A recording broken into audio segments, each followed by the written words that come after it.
hay desconfianza entre las partes en algunos casos, ¿no? que impiden que en realidad se expresen adecuadamente cuáles son los verdaderos y reales problemas.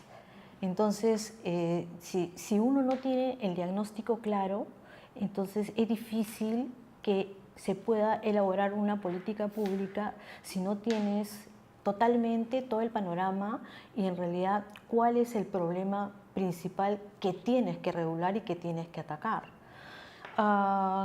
En mi gestión creo que, por lo menos en el CNT, en el Consejo Nacional de Trabajo, en algunas veces, en algunas oportunidades, tú veías que no había realmente, no se ponían las cartas sobre la mesa, ¿no? No sabes cuál es el problema real que subyace detrás de cada planteamiento que hace tanto del sector empleador como del sector trabajador, ¿no? Ya todo estaba en el Congreso, en verdad. Ya la ley, o sea, como quiera que no se había llegado a un consenso, se cerró el tema a nivel del Ejecutivo y se remitió todo al Congreso.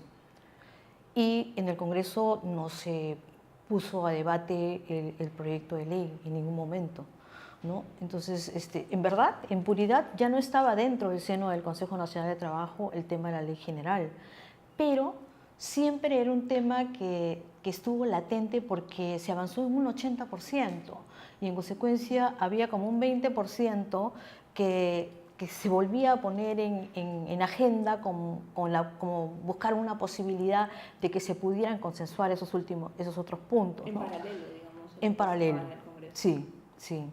Pero en verdad nunca en mi gestión no se llegó a tratar el tema de la Ley General de Trabajo. Siempre da vueltas el mismo proyecto, que fue el proyecto final, que estuvo muy avanzado y que quedó algunos puntos específicos, temas de tercerización, temas de negociación por rama, que eran temas de despido, etc.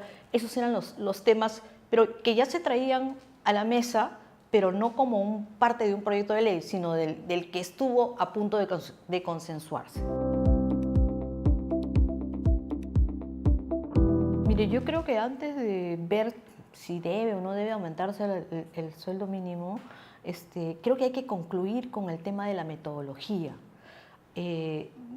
Cuando yo estuve como ministra, logramos que por acuerdo del trabajador y el empleador se estableciera que el tema del salario mínimo debería ser revisado por la Comisión Técnica de Productividad y Salario Mínimo, que está conformado por los cuerpos técnicos de los empleadores, de los trabajadores y del ministerio.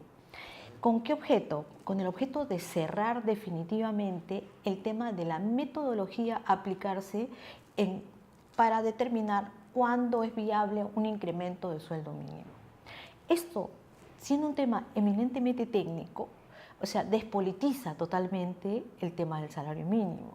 Entonces, ya solamente en el caso de que se den los supuestos, hay un reajuste de la remuneración mínima, dada, ¿por qué? Por el cumplimiento de alguno de estos elementos, ¿no? De los 8 supuestos, ya había acuerdo en 6. Solamente faltaban dos factores que debían ser materia de acuerdo para que pudiera cerrarse el tema de la metodología y de aquí en adelante ya nunca más discusión sobre la remuneración mínima. ¿Debe? ¿No debe?